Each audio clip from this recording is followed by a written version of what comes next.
حضرت محمد صلی اللہ علیہ وسلم کا نجاشی کے دربار میں ایک پیغام۔ حضرت عمر رضی اللہ عنہ خشکی اور تری کا سفر طے کرتے ہوئے نامہ مبارک لے کر نجاشی کے دربار میں پہنچے۔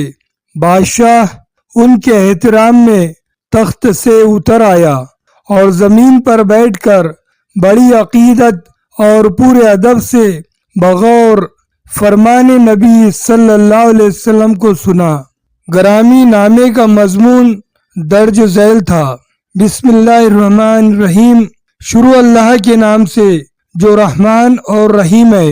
اسلام لے آؤ، میں تمہارے سامنے اس خدا کی حمد کرتا ہوں جو یکتا ہے، اس کے سوا کوئی معبود نہیں، مالک ہے، پاک ہے، مرکز سلامتی و ایمان ہے اور سب کا نگہبان ہے۔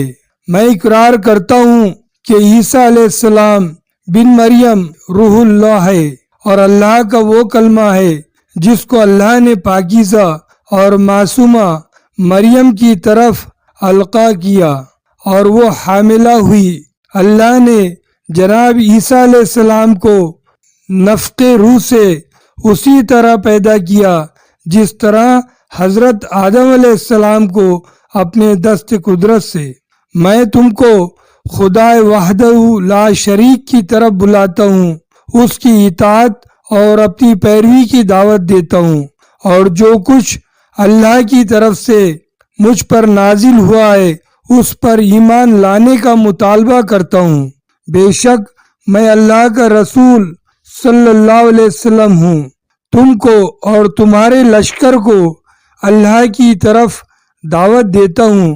میں نے تبلیغ و نصیحت کا فرض ادا کیا، اب تم اپنا فرض ادا کرو اور میری نصیحت قبول کرو۔ جس نے ہدایت کو تسلیم کیا اس پر سلام۔